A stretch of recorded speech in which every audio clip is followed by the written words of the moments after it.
Bien-aimés dans le Seigneur, Shalom. Aujourd'hui, nous allons parler d'un thème très important qui nous concerne tous, le retour de notre Seigneur Jésus-Christ. Prenons nos Bibles dans les livres d'Apocalypse, chapitre 22, verset 12. Apocalypse 22, 12. Je lis au nom de Jésus. Voici, je viens bientôt, et ma rétribution est avec moi, pour rendre à chacun selon ce qui est son œuvre. Là, c'est Jésus qui est en train de nous parler. Il dit, voici, je viens bientôt.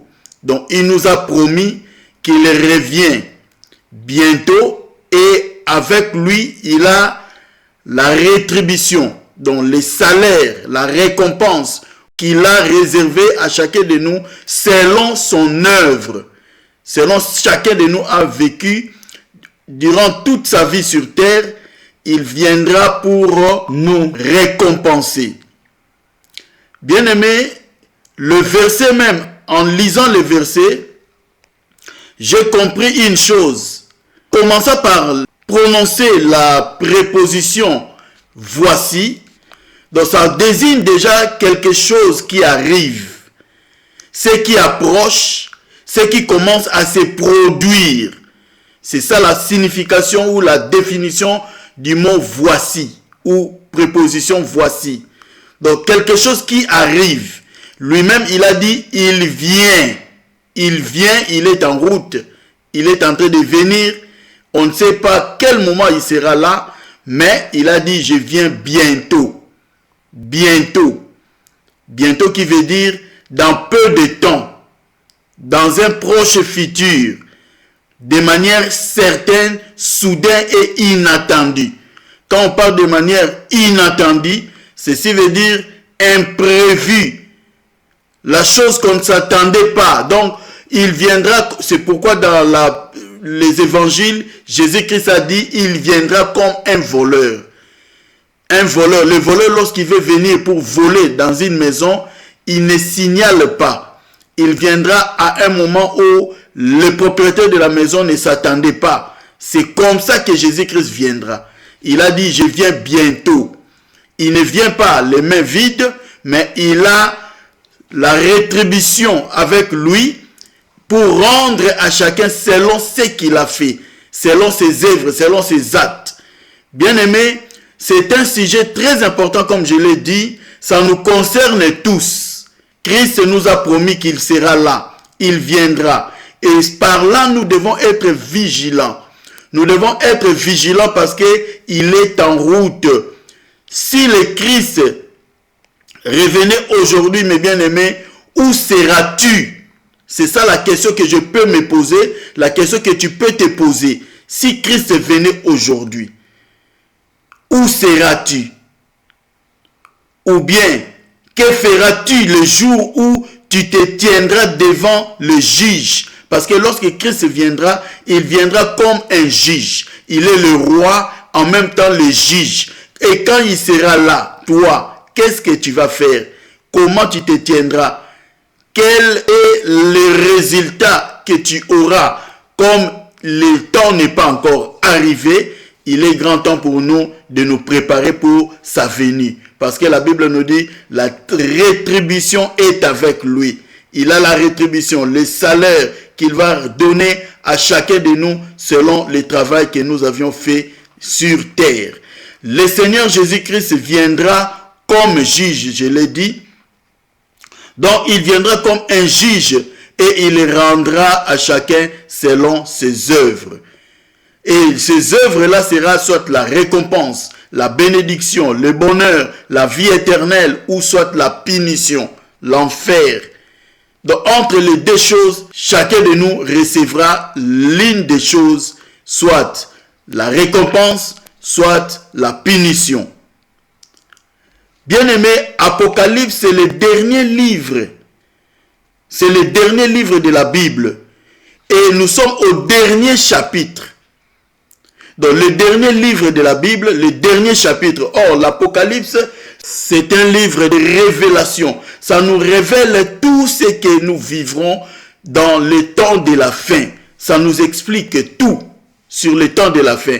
Et à la fin, au dernier chapitre, le Seigneur lance un appel à se préparer en conséquence, car le choix est libre. Chacun recevra selon ses œuvres.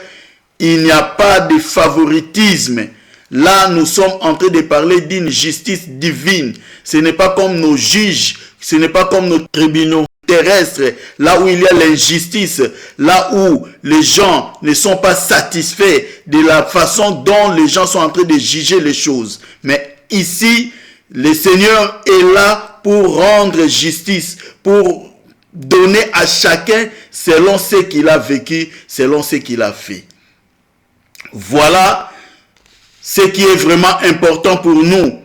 C'est un sujet qui doit nous préparer, nous aider à nous préparer pour l'avènement que nous attendons tous. Bien-aimés, si les prophéties concernant la première venue de Jésus-Christ sur la terre ont eu toutes leur accomplissement, soyez-en sûrs que, bien-aimés, toutes les prophéties concernant son retour et les événements qui s'en suivront s'accompliront aussi. Ils s'accompliront certainement.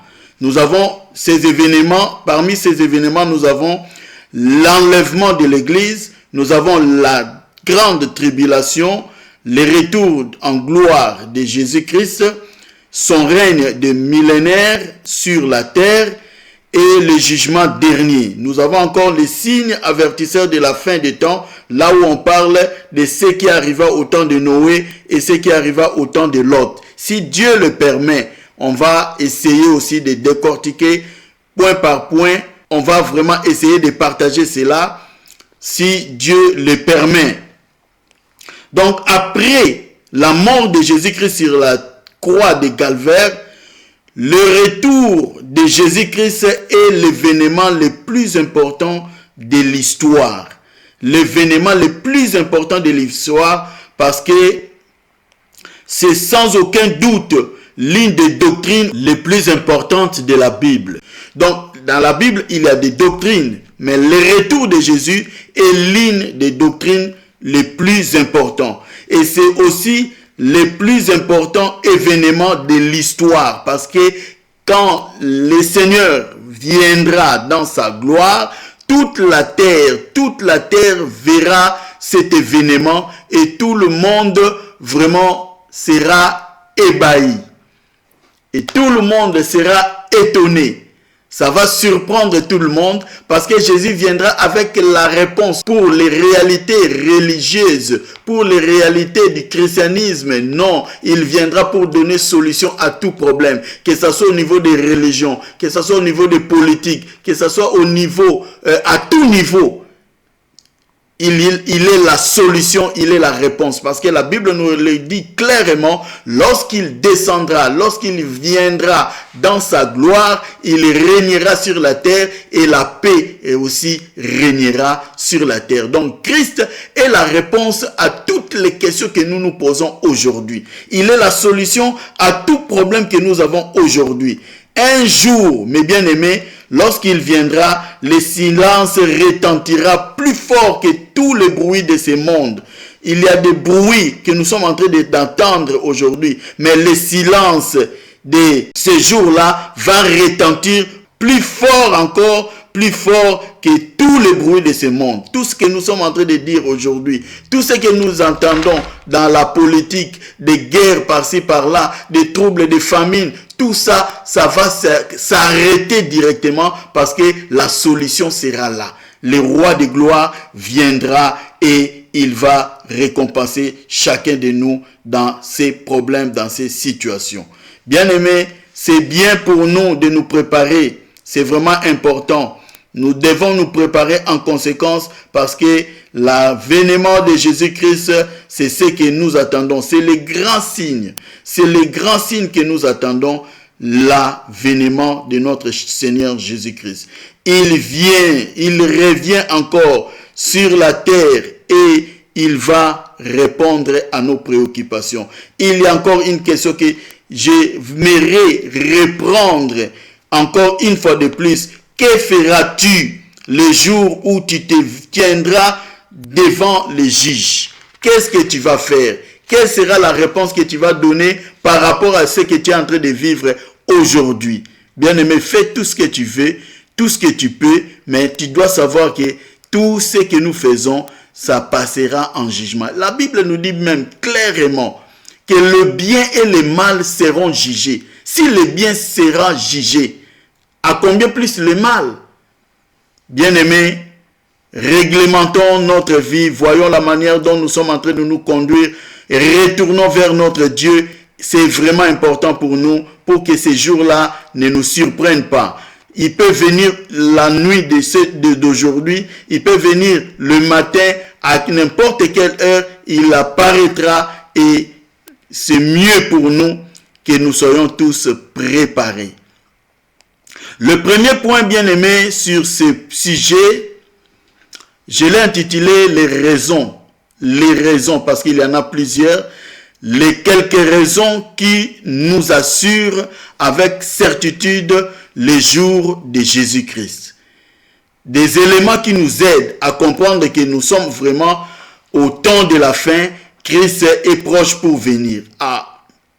Le point A, les prophéties bibliques en parlent.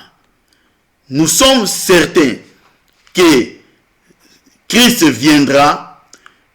Nous sommes sûrs que Christ reviendra parce qu'il y a des prophéties bibliques qui en parlent. Entre autres, nous avons Zacharie chapitre 14, verset 3 qui le dit. Nous avons aussi le livre de Jean chapitre 14, verset 3.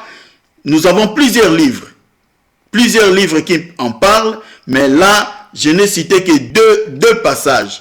Dans Zacharie, on nous dit « il apparaîtra ». Il apparaîtra. Et dans Jean chapitre 14, on nous dit de la manière dont il est parti, il reviendra. Il a dit, je m'en vais au Père pour vous préparer une place. Et lorsque je vous aurai préparé cette place, je reviendrai pour vous prendre, afin que là où je suis, vous y soyez. Donc ce sont des prophéties bibliques que le Seigneur a données pour montrer qu'il va revenir. Il va revenir pour nous prendre. Le point B, Jésus lui-même nous promet ses retours. Il nous a promis lui-même. Je vais lire ces passages. C'est toujours dans Jean chapitre 14, du premier verset jusqu'au 3e verset. La Bible nous dit, je lis au nom de Jésus, que votre cœur ne se trouble point. Croyez en Dieu et croyez en moi. Il y a plusieurs demeures dans la maison de mon Père. Si cela n'était pas, je vous l'aurais dit. Je vais vous préparer une place. Et lorsque je m'en serai allé et que je vous aurai préparé une place, je reviendrai et je vous prendrai avec moi, afin que là où je suis, vous y soyez aussi. Il a dit, il reviendra et il nous prendra. Donc il reviendra. Il a promis aux apôtres qu'il va revenir pour nous prendre, afin que là où il est, que nous y soyons aussi. En examinant la vie de Jésus-Christ, nous constatons que la majorité des prédictions qu'il a dites se sont toutes accomplies en leur temps. Tout ce que Jésus a dit se sont accomplis. Il a accompli tout à la lettre. Alors, il dit, on va citer seulement les 3 points sur ce que Jésus-Christ a prophétisé, sur ce qu'il a prédit. Premièrement, nous voyons la trahison de Judas Iscariote. Nous voyons ce qu'il a dit et ce qui s'est accompli. Je vous le dis en vérité, l'un de vous me livrera. Dans Matthieu chapitre 20, verset 21, il a dit, l'un de vous me livrera. Et Judas s'est levé, il a livré Jésus et on a arrêté Jésus-Christ. Donc, le passage s'est accompli. Deuxièmement, nous voyons le reniement de Pierre. Et cela s'est accompli intégralement. Jésus a dit à Pierre, je te le dis en vérité, cette nuit même, avant que les coqs ne chantent, tu me régneras 3 fois. Matthieu 26, verset 34. C'est ça, cela aussi s'est accompli intégralement, comme le Seigneur l'avait dit. Et troisièmement, c'est sur la venue du Saint-Esprit. Jésus a dit, les consolateurs, et moi je prierai le Père, et il vous donnera un autre consolateur, afin qu'il demeure éternellement avec vous. Et le consolateur était venu au temps des apôtres. Dans Actes des apôtres, le Saint-Esprit est venu. Donc, comme les prophéties que nous venons d'énumérer ci-dessus, se sont toutes accomplies littéralement, celles de sa venue, non encore accomplies, se réaliseront aussi intégralement. Donc, c'est ça ce que nous devons comprendre. Comme Jésus a parlé, il a donné des prophéties, il a donné des prédictions, et cela s'est accompli à la lettre, comme il l'avait demandé, comme il l'avait prédit. Donc, ceci veut dire que tout ce qu'il a promis, il a dit, je m'en vais au Père, je reviendrai, il reviendra aussi. Donc, il faut croire à la véracité de la parole de Dieu. C'est très important. Vraiment, cela va nous aider à aller plus loin et à comprendre ce que nous devons faire dans ces temps de la fin. Sur le troisième point, l'Éternel veille pour accomplir sa parole. La Bible nous dit, je donne ici 2 passages seulement. La Bible nous dit dans Matthieu 24, verset 25, « Le ciel et la terre passeront, mais mes paroles ne passeront jamais. Elles resteront comme le Seigneur l'a déclaré. » Dans Jérémie chapitre 1er, verset 12, la Bible nous dit, « Je veille sur ma parole pour l'exécuter. » Bien-aimé, ici j'ai insisté sur la parole. Vous allez remarquer que je parle seulement sur les prophéties et l'accomplissement de toutes ces prophéties. Je voulais vous dire seulement que nous sommes obligés de rester attachés à la parole de Dieu. Tout ce que Jésus-Christ a dit, tout ce que le Seigneur a prophétisé dans la parole de Dieu, ça s'accomplira certainement. Il n'y a aucune parole qui va rater. Tout va s'accomplir. Comme il a dit, le ciel et la terre passeront, mais mes paroles ne passeront point. La seule chose qui va nous aider à rester attachés à Christ, à vivre la main de Dieu dans nos vies, c'est lorsque nous serons attachés. Nous nous attacherons à la parole de Dieu. C'est la seule chose qui est plus meilleure, qui va nous aider à réussir. La parole de Dieu et le Saint-Esprit qui est venu. Le Saint-Esprit va nous éclairer lorsque nous étudions la parole de Dieu. Et comme la parole de Dieu, la Bible nous dit dans 2 Pierre, chapitre 1er, verset 19, la Bible nous dit que la parole de Dieu est comme une lumière dans les ténèbres. Lorsque nous ne voyons rien, nous ne voyons pas la lumière, nous ne savons pas comment nous diriger, comment nous orienter, la parole de Dieu vient pour nous éclairer. Et même dans Apocalypse, dans le livre des psaumes, la Bible nous dit que la parole de Dieu sur nos chemins nous éclaire. Elle éclaire nos pas pour que nous puissions atteindre l'objectif, atteindre notre destinée. Comme la Bible nous dit ici, le Seigneur viendra. Ce n'est pas maintenant, mais il viendra dans le futur. Le futur, demain aussi c'est le futur. Dans 2 jours c'est le futur. Donc la parole, si tu t'attaches à la parole, ta destinée sera meilleure. Pourquoi? Parce que tout est caché là-dedans, dans la parole de Dieu. Si tu veux le méditer, lire la Bible, méditer la parole de Dieu et continuer à t'attacher à cette parole, comme Jésus-Christ a dit, c'est lui qui demeure en moi et mes paroles demeurent en lui, dans nos cœurs. Nous sommes réellement des disciples de Jésus. C'est par la parole de Dieu que nous allons réussir. Par le Saint-Esprit, nous allons avancer dans la vie pour attendre le retour de Jésus-Christ. Bien-aimés, je vous invite seulement à vous attacher à la parole de Dieu et à se laisser conduire par le Saint-Esprit. C'est comme ça que le Seigneur va nous aider, nous orienter. Nous nous arrêtons là. C'est un grand sujet qui va demander beaucoup de points à traiter. Si le Seigneur le permet, on aura un jour encore où nous allons continuer avec ces sujets. Nous allons fermer nos yeux pour la prière. Père Céleste, nous te disons merci, nous t'élèvons, nous t'exaltons pour ta grâce et ton amour. Merci pour tout ce que tu as fait pour nous, Père éternel, au travers de ces messages qui nous a éclairés. Nous venons vers toi, Seigneur, pour abandonner nos vies entre tes saintes mains. Nous abandonnons nos cœurs, Père éternel, comme tu l'as dit, que votre cœur ne se trouble point. Croyez en Dieu et croyez en moi. Nous croyons en toi, Seigneur, mon roi. Nous espérons, Seigneur, Dieu Tout-Puissant, que tes promesses se réalisent toujours dans nos vies. Aide-nous, Seigneur Dieu, à racheter les temps, car les jours sont mauvais. Nous refusons de demeurer dans la distraction et dans tout autre péché qui nous éloigne de ta présence. Aide-nous, Père éternel, à garder la foi et à ne jamais la compromettre. Au nom puissant de Jésus-Christ, notre Seigneur. Amen. Que Dieu vous bénisse abondamment. À la prochaine.